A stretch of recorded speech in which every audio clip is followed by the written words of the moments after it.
طيب الله أوقاتكم أعزائي المشاهدين أينما كنتم، وأهلا بكم في حلقة جديدة من برنامج سبورت شو عبر قناة AMB الفضائية. بداية كل عام وأنتم بخير بمناسبة حلول عيد الفطر المبارك، أعاده الله على العراق وعلى الأمة الإسلامية والعربية بالخير واليمن والبركات. وإن شاء الله بلدنا وعراقنا الحبيب وهو على مشارف أو يعني تقريبا انتهى موضوع الموصل، رجعت إلى أحضان الوطن.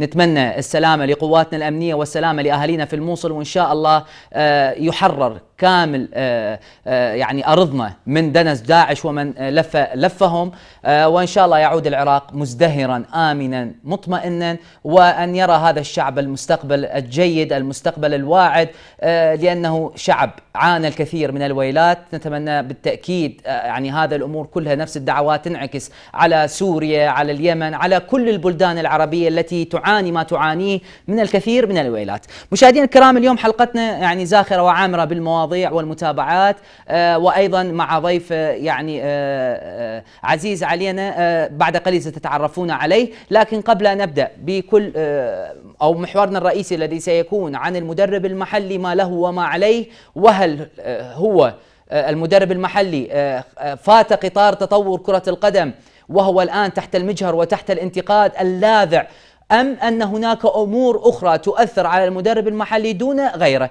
كل هذا إن شاء الله راح يعني في محورنا الرئيسي بعد قليل مع ضيفي العزيز في الاستوديو. لكن قبل ذلك بداية يعني مباراة المنتخب الأولمبي اللي فاز بها على نظيره السوري بهدفين نظيفين على ملعب الكربلاء الدولي، كانت مباراة يعني جيدة مفيدة، وأيضا تسهم في رفع الحظر وهي تحت عين الفيفا. كانت تنظيم جيد لحد ما، هناك سلبيات سنتحدث بها لاحقا، لكن بعد المباراة كانت هناك لقاءات من خلال المكتب الإعلامي لاتحاد كرة القدم. مشكورين إخواننا وزملائنا في المكتب الإعلامي اللي زودوا كل القنوات بهذه اللقاءات. دعونا نشاهد سوية. أولا بسم الله الرحمن الرحيم. يعني الحقيقة المباراة يعني عموما أقدر أقول لك مقبول المستوى، بالرغم من أنه أنا أتوقع عند الفريق العراقي كان ممكن أنه يقدم الأفضل، لكنه أرضية الملعب حقيقة ما كانت تساعد، كانت رطبة جدا، وبالتالي سقوط اللاعبين كان يعني سهل جدا، وبالتالي يمكن عودنا فريقنا على لعب الكرات السهلة والبسيطة لأن الملعب وقف أعاقة. لكن عموما أقدر أقول أن المباراة كانت جيدة عموما، مع بعض الهفوات نقدر نقول اللي تتعلق بالجانب الخططي ممكن أنه نتلافاها بالمباراة المقبلة. لكن عموما مستوى الفريق إن شاء الله عندي ثقة كبيرة باللاعبين كأفراد وكمجموعة، وإن شاء الله يحققون يعني مستوى طيب يليق بسمعة الكرة. ألف مبروك منتخبنا الفوز وهارد المنتخب السوري الشقيق. أعتقد كانت مباراة جيدة من كل النواحي، أداء ونتيجة. نحمد الله ونشكر أنه كان الجمهور حاضر، كان الجمهور مؤازر طيلة 90 دقيقة. أتمنى من الاتحاد الآسيوي أن ينظر للعراق برفع الحظر الكلي، لأن العراق يستاهل. العراق مثل ما شاهدت أنه المباريات على أرضنا تختلف من كل النواحي. أتمنى التوفيق للجميع، والحمد لله والشكر احنا كلاعبين كنا بالموعد، قدرنا أنه نتمكن من الفوز، وإن شاء الله القادم أفضل. الأداء أنا جاي أشوفه يوم عن يوم جاي يتحسن، وإن شاء الله المباراة الجاية ويا سوريا البروف الآخرة نقدم مباراة أفضل، وإن شاء الله نفوز في البطولة مستعدين إن شاء الله. بسم الله الرحمن الرحيم. الحمد لله والشكر. البارحة أدينا أداء جيد، والنتيجة كانت تهمنا أن كلاعبين البلاد رفع الحظر، فالحمد لله والشكر تحققت هذين كلهم النقاط متحققين. واهم شيء احنا البارحه نأدي الاداء والمستوى على رفع الحظر، فهذا شيء تحقق يعني من كادر التدريبي ومن اللاعبين. الحمد لله والشكر. أهلا بكم من جديد. طبعا السلبيات اللي رافقت المباراة هذه بالتأكيد الكل شاهد. بداية هي أرضية الملعب اللي طبعا أعلنت الشركة المنفذة لهذا المشروع اللي هي تحملت كامل المسؤولية بسبب حسب قوله هناك فيروس كانت تعاني فيه الأرضية الملعب، وبالتالي لم يستطيعوا تدارك الموضوع. لكن أنا لدي تعليق في هذا الجانب.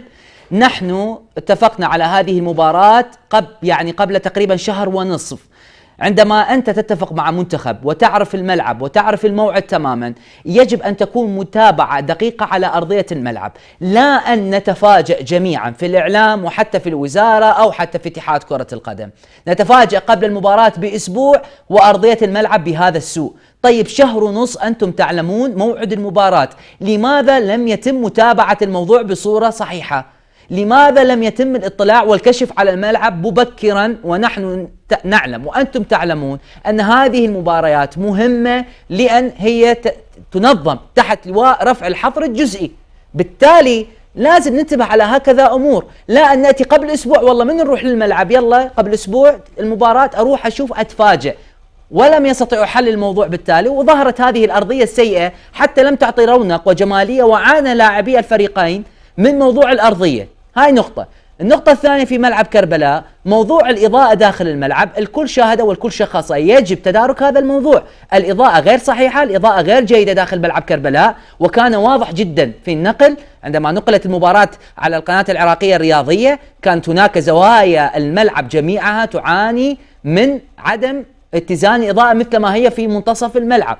هاي نقطة أيضا يجب أن توضع بالحسبان في المباريات المقبلة، يعني بالتالي هذا الموضوع تتحمله وزارة الشباب والرياضة واتحاد كرة القدم اللي هم المعنيين، الملعب تحت أمرة الوزارة والاتحاد هو أيضا معني بهذا الجانب، كان يجب الكشف على الملعب منذ فترة ليست بالقصيرة حتى يتنبه، حتى يعني يتم كل الشروط.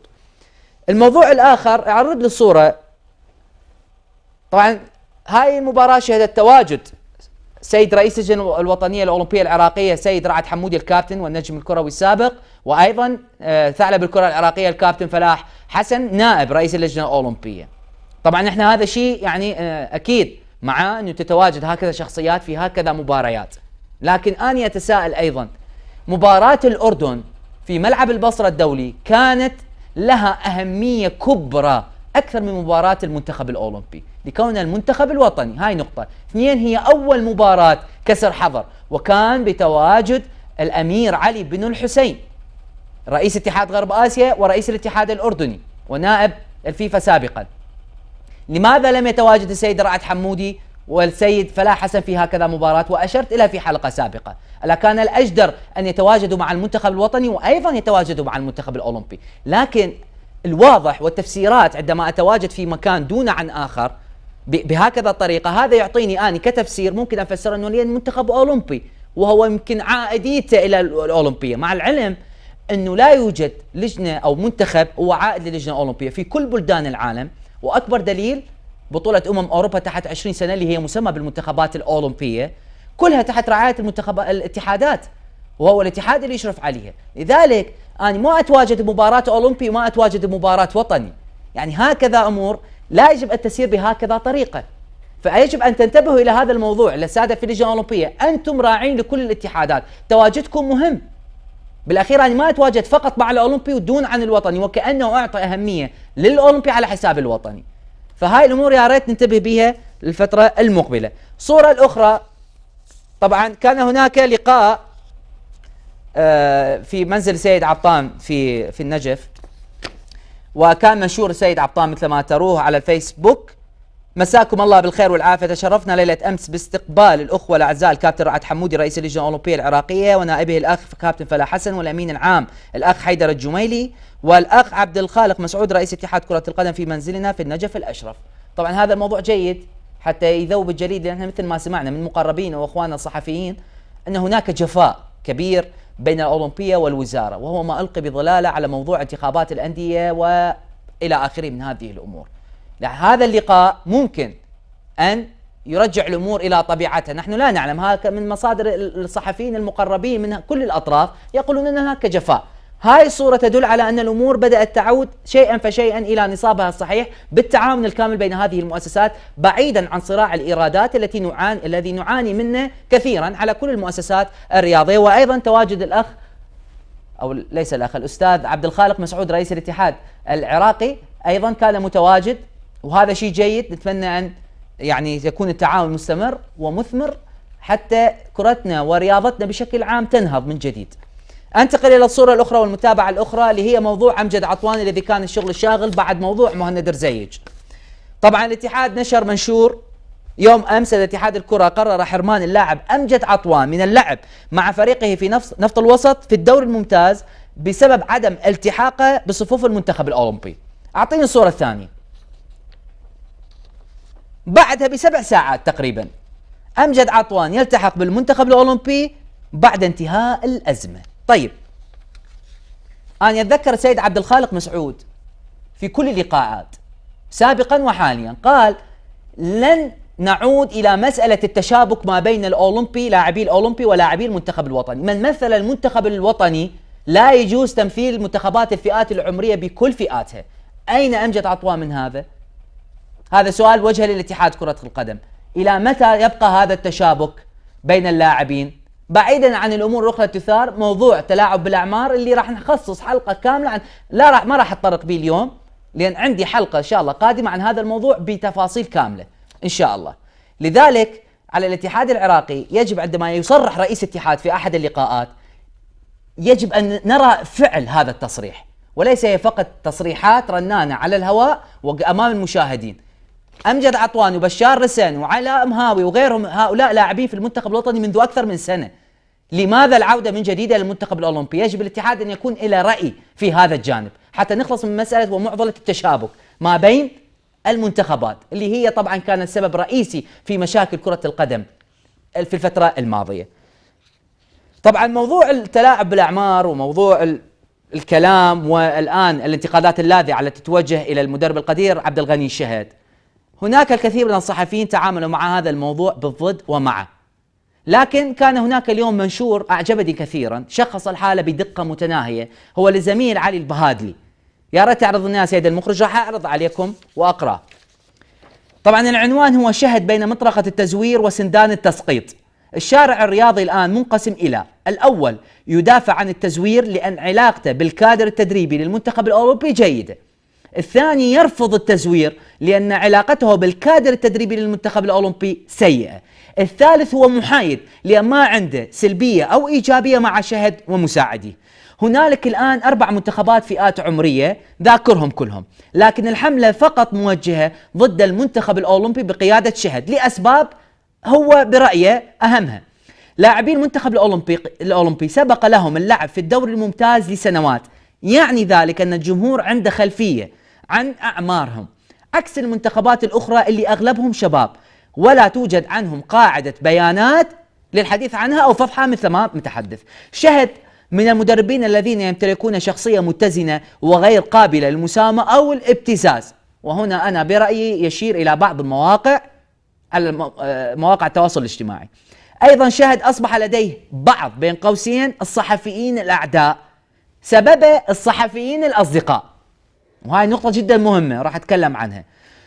سوء العلاقة بين بعض المدربين العاطلين عن العمل مع الكادر التدريبي للمنتخب الأولمبي، هاي أحد أسباب حملة التسقيط أو حملة الانتقاد اللاذعة.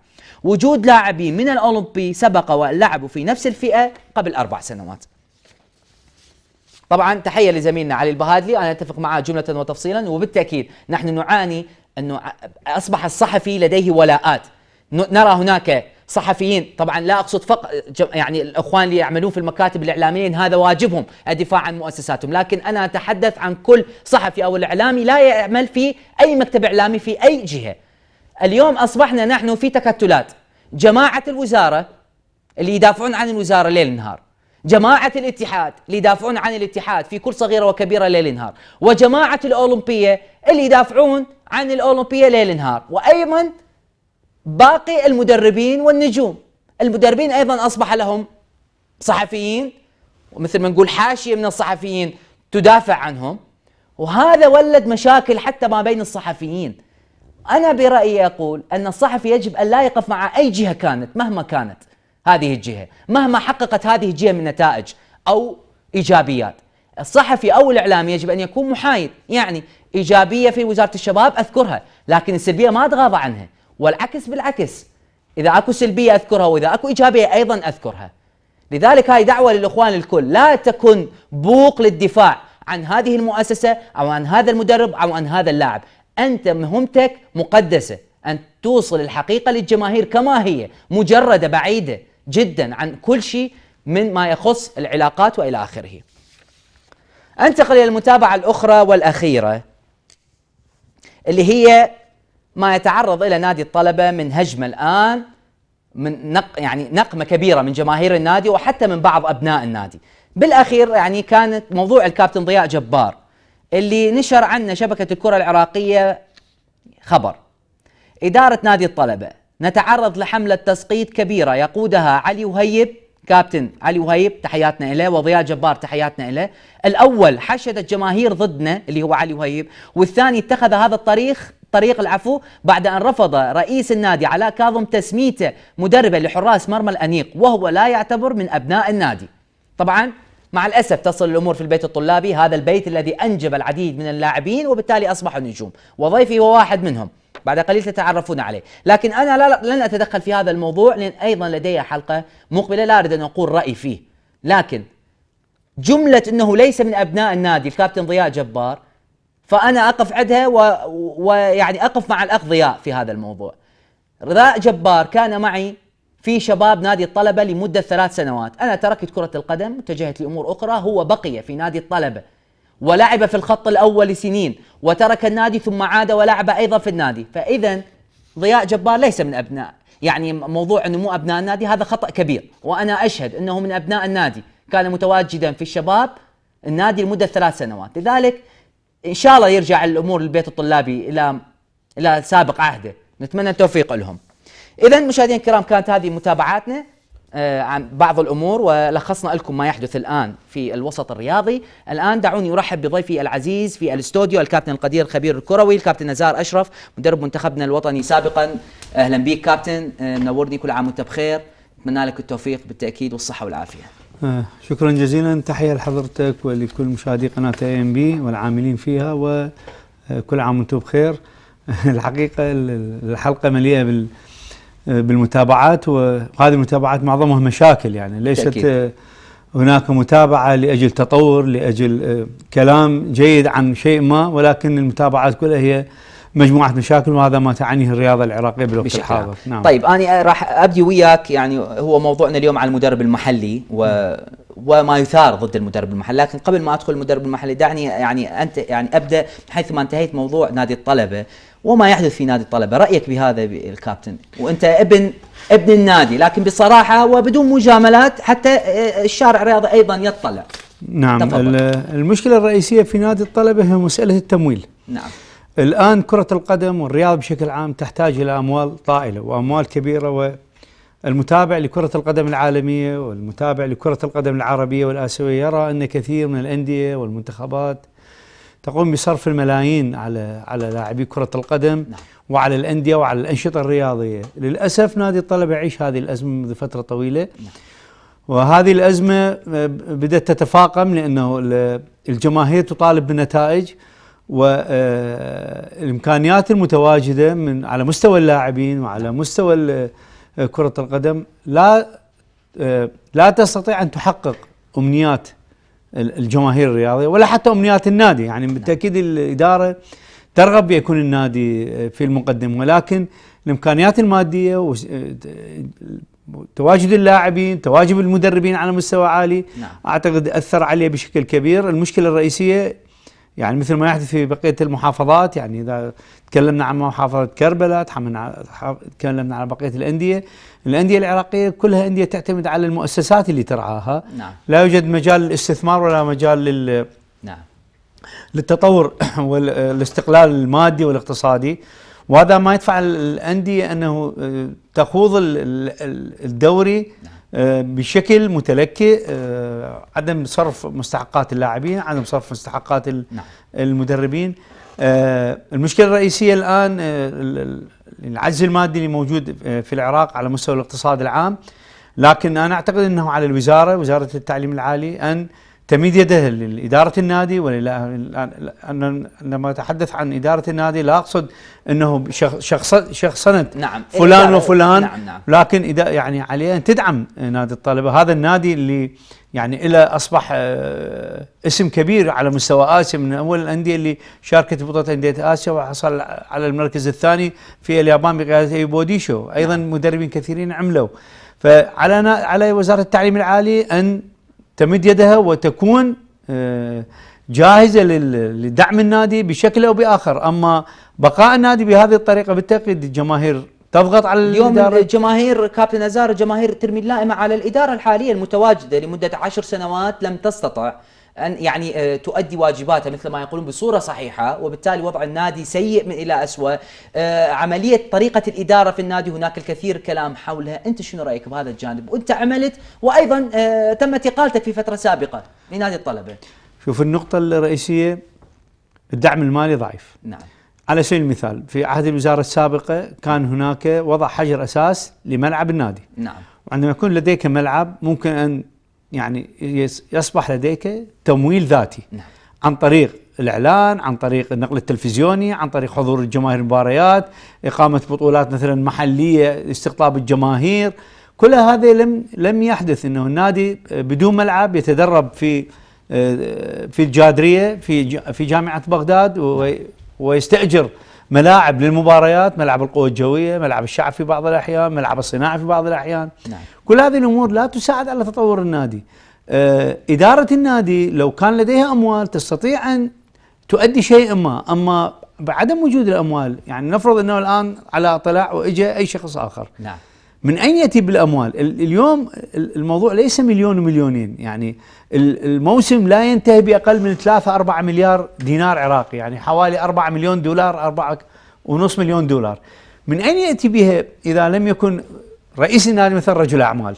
وحتى رجل الأعمال كم يستطيع أن يصرف على النادي؟ إلى متى يصرف؟ أنا أقصد بين قوسين يعني هو كل هاي مسألة الإدارات ومسألة التمويل ومسألة هاي مشكلة عامة، لكن أتحدث يعني لا ليست مشكلة عامة. يعني نادي الشرطة، يعني نادي القوة الجوية، نادي القوة، بعض المؤسسات اللي عندها ميزانية نعم. عالية، نادي الزوراء. نعم. أيضا نادي الزوراء هناك تلكؤ، ولكن هناك دعم من وزارة النقل. لكن إدارة الزوراء أخذت دوري بظل هذا التلكؤ وبظل هذه المساوئ اللي نتحدث عن نفس المعاناة نادي الطلبة.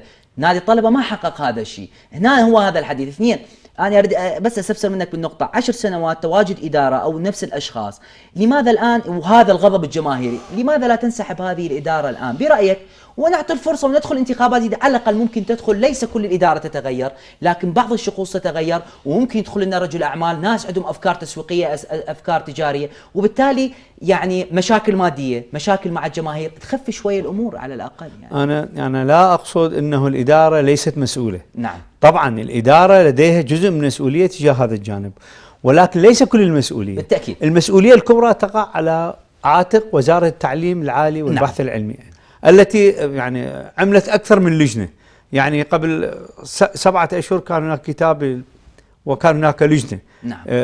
مكونة من مجموعة من أبناء النادي سابقا. نعم. والآن أيضا هناك لجنة من بعض الأشخاص لإدارة أمور النادي. نعم. المشكلة الرئيسية نعم عندما تكون هناك أموال ممكن أنه يدخل شخص داعم، مجموعة من الأشخاص الداعمين لديهم مثلا شركات، لديهم رجال أعمال، ممكن يدخلوا ضمن الإدارة. أما في هذا الوضع وأنه رجال الأعمال اللي يأتون ويدعمون النادي بالكامل بدون دعم الوزارة، أنا أعتقد الموضوع صعب جدا. فترة طويلة. نعم. مسألة التسويق الموضوع يتعلق نعم بإدارة النادي وأيضا بوزارة التعليم العالي اللي يجب أن تمد يدها مرة ثانية. نعم. تمد يدها. طيب شنو رأيك بالحركة اللي يقولون؟ يعني شوية أتعمقت لأن أنت طلابي وأحب أسألك. اليوم هناك نجوم يقودون حملات للإطاحة بهذه الإدارة، أيضا الكثير يطالبون بعودة نجوم. يعني اليوم إحنا ما نشوف أحد من عمالقة نادي الطلبة القدامى، واللي أنت حضرتك واحد من عندهم، أيضا أسماء عديدة بعيدين نوعا ما. هل أنتم يعني الشق الثاني، هل أنتم بعدتوا قصرا حتى ما تصير عندكم عمل، أم أنتم هذا خياركم؟ يعني أنتم مدربين بعيدين عن هذه الأمور. وأيضا الحملة اللي يقوم بها اليوم علي وهيب، ضياء جبار، غيره من النجوم الآخرين. يعني شوف، هي كل فترة هناك مجموعة من المدربين أو اللاعبين. نعم. يقودون تجمع معين ضد النادي. نعم. هذا قيادة التجمع هو ليس ضد إدارة النادي شخصيا، ولكن ضد. نعم. إدارة عملها بالتأكيد. بالتأكيد. نعم. كل شخص من هؤلاء الأشخاص اللي عملوا بالنادي وهم أبناء النادي لديه رأي. نعم. لكن هذه المشاكل أنا أعتقد لا تساعد على حل الأزمة. حل الأزمة يعني بتواجد هؤلاء الناس بالإدارة مثلا. نعم. خياراتنا احنا يعني اذا اني واذا حسين سعيد واذا جماعه خياراتنا أحمد، اتجهت نعم. نحو التدريب، لم تتجه نحو الاداره. يعني الان لو يعني مهما يكون انه يوجهون الدعوه اني او يحيى ان نكون اعضاء مجلس اداره في نادي الطلبه، لن نكون اعضاء مجلس اداره في نادي الطلبه. نحن مدربون، نحن اتجهنا اخذنا الجانب التدريبي، الجانب المحاضرات. اما ادارتنا هناك ناس ممكن ان يكونوا اداره نادي، وليس بالضروره انه يكون عضو مجلس اداره هو ابن النادي. بالتأكيد. ممكن بالتأكيد. ان يكون اي شخص لديه خبره في عالم الاداره، نعم. ان يدخل ويدعم النادي. يعني وانا يعني اوجه يعني نداء لاخواننا وزملائنا اللي يحبون نادي الطلبه انه يقوموا بالتعاون مع الاداره، وعلى الاداره ان تستقطب هؤلاء الناس وان تنقذ نفسها ذاتيا. يعني اذا علاء والاخوان اللي وياه ان ينقذون نفسهم بشكل ذاتي ويشوفون خلال 10 سنوات ماذا قدموا وماذا يستطيعون ان يفعلوا بالمستقبل. اللي ما يقدر يقدم شيء عليه نتنحى ويترك. ما عندنا ثقافه الاستقاله طبعا بالتأكيد. تعرف الوضع على كل المستويات، على كل المستويات. الكرسي عزيز جدا وصعب التخلي عنه. رسالتك لجمهور الطلبه اخيرا حتى اقفل هذا الجانب. اليوم جمهور الطلبه يعني حتى الكثير من الاخوان يعني على صفحتي الشخصيه وصلوا قالوا يعني ليش بعيدين انتم؟ رسالتك لهؤلاء جماهير المحبين اللي اليوم حزن كبير في داخلهم ويشوفون ناديهم بعيد عن البطولات، بعيد عن المنافسات، بعيد عن كل شيء.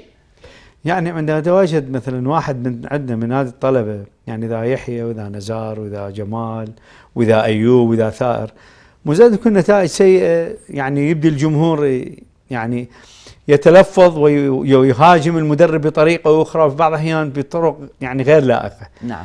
انا اعرف ان جمهور الطلبه جمهور مثقف وجمهور واعي وجمهور يحب فريقه. نعم المرحله السابقه نعم. مرحله غير جيده بالنسبه للنادي بسبب تلكؤ النتائج، بسبب بعد النادي عن منصات التتويج لفتره طويله. لكن انا يعني اوجه نداء انه ليس المشكله فقط في اداره النادي وانما في الداعم الاول لنادي الطلبه. نعم. هو وزاره وان شاء الله هذا موضوع تراخيص الانديه وموضوع القادم هذا يحل لنا ويفك الارتباطات هذه الانديه وان تعتمد على نفسها وتبدا تعمل وتواكب التطور بكل الطرق. هاي طبعا نداء لكل انديتنا. موضوع اعتمادك فقط على مؤسستك هذا لن يدوم. يجب أن تتحركوا حالكم حال بقية الأندية، حالكم حال ما يحدث في العالم، واكبوا التطور، اطلعوا، تعلموا، طوروا نفسكم، اذهبوا دورات، شوفوا تجارب واستنسخوا هذه التجربة بما يناسب الوضع العراقي. كابتن انتقل الآن إلى محورنا الرئيسي، ولو هي كلها محاور رئيسية اليوم وياك. موضوع المدرب المحلي. اليوم المدرب المحلي يعني وجه إلى نقد لاذع بما يخص خاصة موضوع المنتخبات الوطنية. هل المدرب المحلي اليوم أصبح يعني لا يستطيع أن يقود دفة يعني المنتخبات في بطولات الكبيرة أو على الأقل قيادته إلى كأس العالم؟ وأنت لديك تجارب في المنتخب الوطني، منها الناجحة ومنها اللي يعني ما نقول عليها فاشلة 100%، لكن فيها فشل كثير. رأيك أنت وين اليوم المدرب المحلي من هذه المسألة؟ يعني المدرب المحلي مدرب حريص وغيور ومدرب يحاول يثقف نفسه. قد تكون الظروف لم تخدمه، يعني ابتعد عن التطور لفترة طويلة، والآن بدأت عملية تحرك بالنسبة للدورات التدريبية السي والبي والاي وحتى البرو. نعم. أيضا ورشات العمل اللي احنا ابتعدنا عنها، من الصعوبة كان علينا أن نحصل على تأشيرات دخول هذه الدولة أو تلك. نعم. القوقعة اللي عانينا منها لفترة طويلة، نتيجة الحصار ونتيجة المشاكل اللي رافقت كرة القدم العراقية، أثرت بشكل مباشر على المدرب المحلي. لكن إذا جينا بالمنطقة، المدرب المحلي العراقي كان له دور في تطور كرة القدم في الأردن على سبيل المثال، هناك أكثر مدرب عمل بالأردن. في سوريا هناك أكثر من مدرب عمل. في الأردن، في لبنان هناك أكثر من مدرب. إذا رجعنا كل أو معظم مدربي الفئات العمرية في قطر هم مدربون عراقيون. إذا رجعنا إلى دورة الإمارات، معظم المدربين العراقيين الكفاء هم كانوا موجودين في دورة الإمارات وقاموا بإنشاء جيل. معناته المدرب المحلي لديه القدرة، ولكن المدرب المحلي ليس لديه دعم كبير. على سبيل المثال زيكو عمل سنتين بالعراق. نعم. وأخذ ما أخذ من الأموال العراقية. ماذا قدم للكرة العراقية؟ هل وصل لكأس العالم؟ يعني زيكو كان المنتخب يروح إلى السعودية. نعم. يوصل ورا يومين. أي مدرب عراقي يقدر يسوي هذه؟ بس خليني اقاطعك بهالجزئيه. يعني زيكو ايضا يعني نافس بشراسه وقدم جيل جديد، وايضا اتهم الاتحاد بمحاربته بسبب هناك مشاكل عديده صارت في هذا الجانب. يعني اني اقصد اليوم المدرب المحلي ايضا، انت قلت في كلامك انه عانى من قوقعه، وعانى انه لم يطلع كثيرا ولم يواكب التطور. هل هذا يعني انه المدرب المحلي غير قادر على قياده المنتخب الوطني الى بر الامان حتى لو توفرت الظروف يعني يوصل به كاس العالم؟ وتاريخنا يشهد سابقا وحاليا لم يستطع مدرب محلي ان ينافس بضراوه وبشراسه على بطاقه، دائما يخرج مبكر، وكل الشواهد القديمه موجوده. يعني الظروف المتوفره للمدرب العراقي ليست نفس الظروف المتوفره للمدرب الاجنبي في كل الاحوال، يعني نعم. اذا كان زيكو واذا كان سيدكا وقبل فيرا. نعم. المشكله الرئيسيه انه اصبح لدينا لاعبين كثيرين هم يلعبون خارج العراق. نعم. وبالتالي عمليه تواجدهم مع المنتخب تاتي قبل 72 ساعه، وهذا من الصعب ان يتحقق. اضافه الى الدوري العراقي، يعني احنا مشكلتنا الرئيسيه الدوري وطريقه اقامه الدوري وكيفيه خروج جيل يستطيع أن يلعب بالمنتخبات الوطنية. نعم. أو بالمنتخب الوطني الأول وينافس على مستوى عالي في آسيا. نعم. معظم الاختبارات اللي أجرينا على لاعبي المنتخب الوطني كانت اللي جايين من الدوري. نعم. كانت نسبة الجاهزية مالتهم 40%. 40% اللاعب جاهز فقط أن يلعب مع المنتخب الوطني. هذول اللاعبين اللي جاي من الدوري. نجيت الاختبارات اللي قام بها المدرب غونزالو، يعني تقصد من الناحية البدنية غير جاهز. من الناحية البدنية غير جاهز. نعم. لا يستطيع مدرب المنتخب أن يعيد اللياقة البدنية إلى مستوى متقدم خلال فترة 3 أيام أو أسبوع أو 10 أيام. هذه برنامج. هنا نرجع على العمل بالدوري. يعني المشكلة الرئيسية يعني نفس الشيء يقودنا أيضا العمل بالدوري يقود مدربين محليين. نعم. الآن ليس كل المدربين اللي يعملون بالدوري هم أكفاء. نعم. قطعا يعني. نعم. معظم المدربين الأكفاء الآن هم خارج إطار الدوري، وإذا عدد لك الآن المدربين اللي ما يدربون. بس يعني هذا يعني أيضا يمكن بعض يتهمك أنه هذا بتجني. لا على الباقي. هذا مو تجني. أنا نعم. قلت بعض. نعم. ولم أقصد الجميع. نعم. يعني احنا عندنا 20 فريق عراقي، 20 فريق بالدوري. نعم. وعندنا يمكن 40 فريق بالدوري الدرجة الأولى. نعم.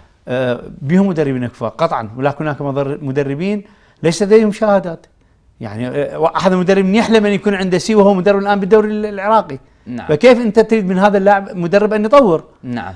زين، المدربين اللي لديهم خبرات كبيرة لماذا الآن هم خارج إطار العمل في الدوري؟ الآن بعض الأندية تحاول جلب مدربين يسيرون بالنهج الذين هم يريدونه، وهناك أكثر من نادي. نعم. الآن لا يلجأ إلى المدرب ذو الخبرة ذو الشخصية القوية ذو العلم، يتجه إلى مدرب يستطيع أن يحركه من وراء الكواليس، وهذه موجودة بالدوري العراقي. بعض الأندية ماديا لا تستطيع أن تدفع مبالغ مادية عالية للمدربين اللي نعم. يعني يتمتعون بمثلا شخصيات عالية بفكر عالي بالدوري العراقي. فهناك جملة مشاكل تحيط بكرة القدم العراقية. عندنا مدربين بالدوري يعملون بشكل جيد ومدربين على مستوى عالي من الكفاءة، وأنا أقول أنه كل مدرب العراقي اللي يعملون بالدوري لو توفرت لهم ظروف الدراسة وظروف العمل الجيد يستطيعون أن يطورون أنفسهم بشكل أفضل. وعلى اتحاد كرة القدم أن يعمل ورشات مستمرة مثل ما حدث قبل أكثر من شهرين. عملنا ورشة تكلمنا بها عن دورة البرو لأكثر من يعني معظم المدربين العراقيين كانوا موجودين، وكان هناك محاضرة من يحيى علوان واني وسعد حافظ باتجاه ثقافة المدربين، وعلى أساس أنه بعد العيد يطورون هاي العملية بعد عيد الفطر المبارك. طيب. أنه نطور هذا الموضوع. هل اليوم البعض يعني عفوا يعني نسبة لا يستهان بها من المدربين أو حتى النجوم يقول لك اليوم هاي الدورات يعني ما تسوي مدرب، أوكي ممكن تفيده لكن ما تسوي مدرب. الخبرة الميدانية هي الأهم.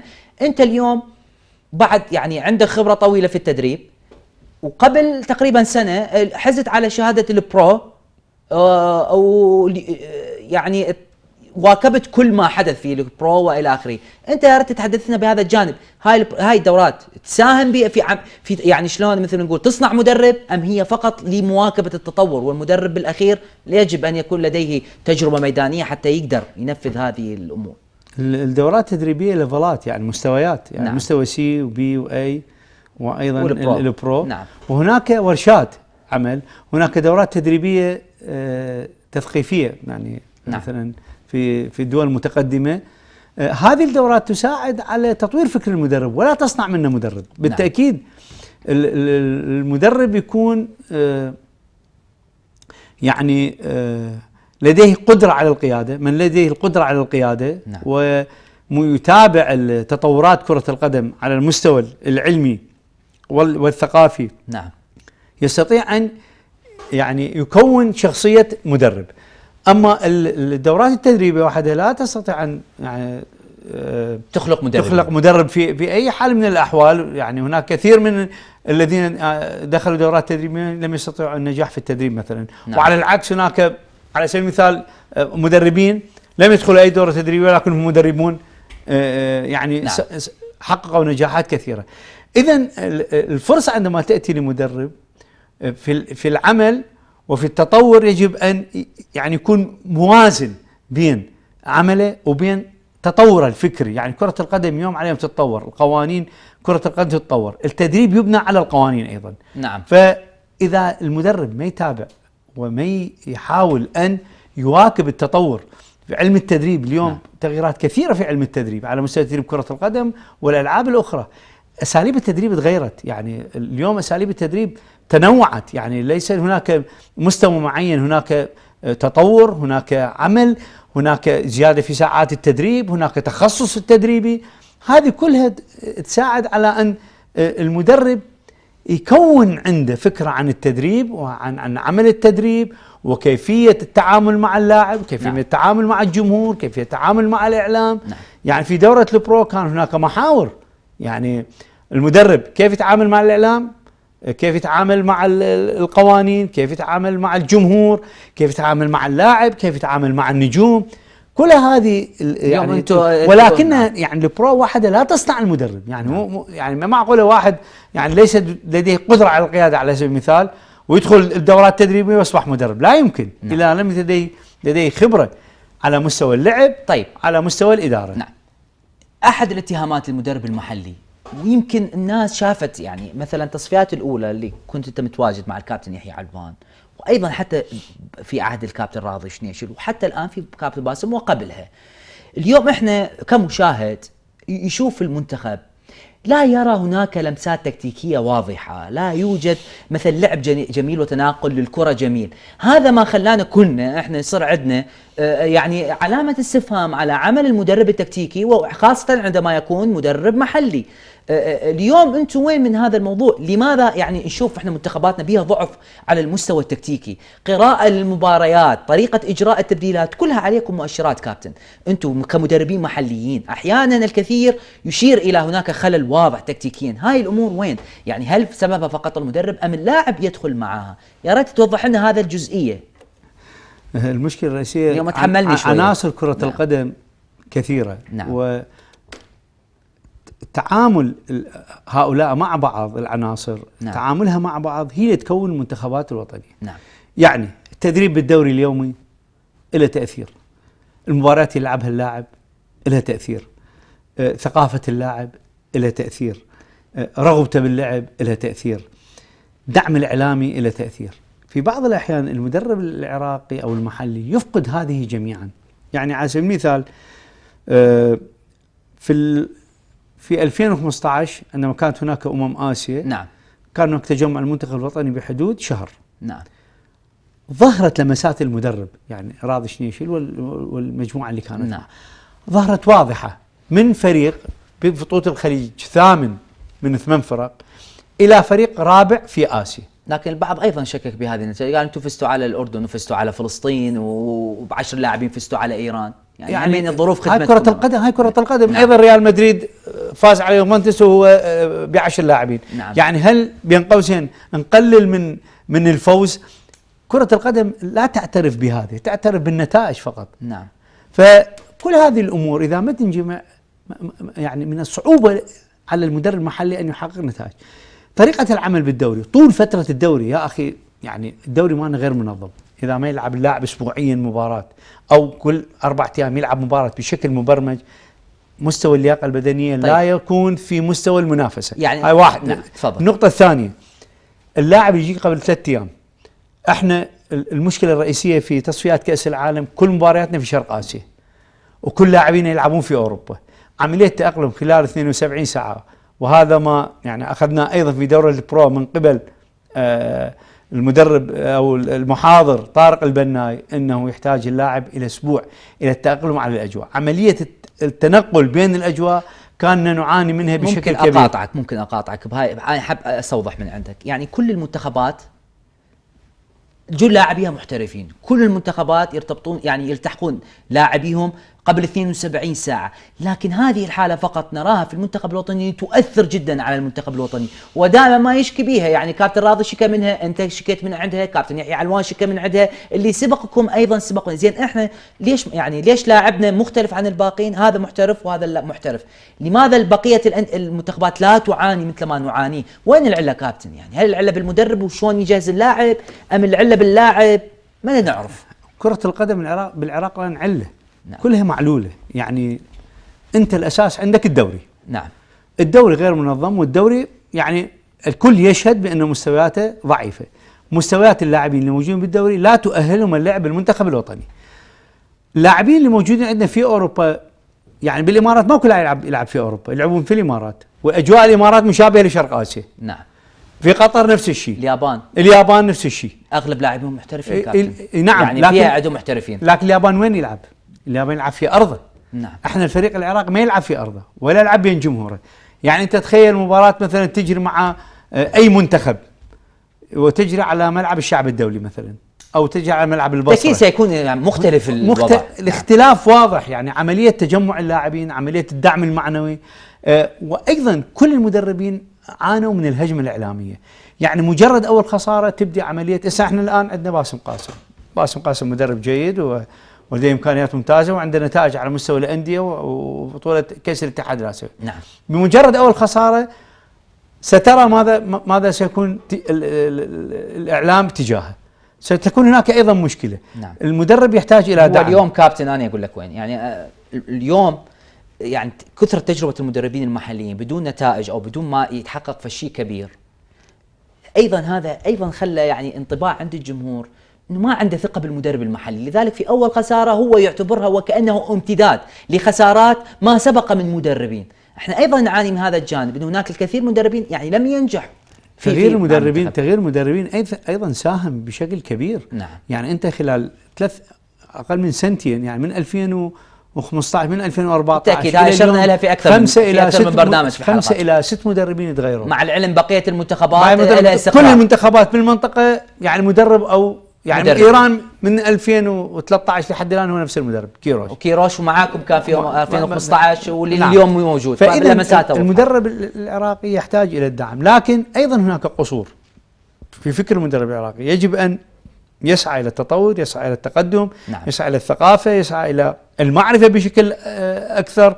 لكن على مستوى المنتخبات اعيد واكرر انه مجمل ما يحدث في كره القدم يتحمله مدرب المنتخب الوطني فقط. احب اسالك سؤال ايضا اخر بموضوع الاعلام، الهجمه الاعلاميه اللي تعرض لها المدربين المحليين. يعني انا يعني اخذ بس موضوع مورينيو عندما كان في ريال مدريد تقريبا اول سنه كانت هادئه، لكن اخر سنتين كان هناك عليه ضغط اعلامي كبير. وتعرف ريال مدريد وتعرف الصحافه الاسبانيه كيف تتعامل بشده.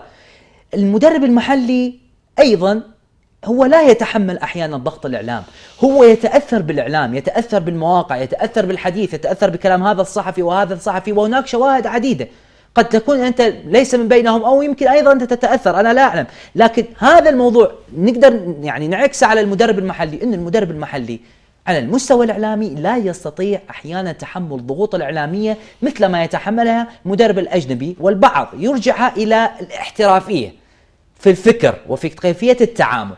أنتم اليوم تعانون من هذا الموضوع، أنه ما وصلتوا لمرحلة الاحترافية في طريقة التعامل بالإعلام، لأن تجربة الإعلام أيضا حديثة في بلدنا. تعرف سابقا كان الإعلام موجه، يعني الإعلام من العوامل المساعدة على استقرار المدرب. نعم.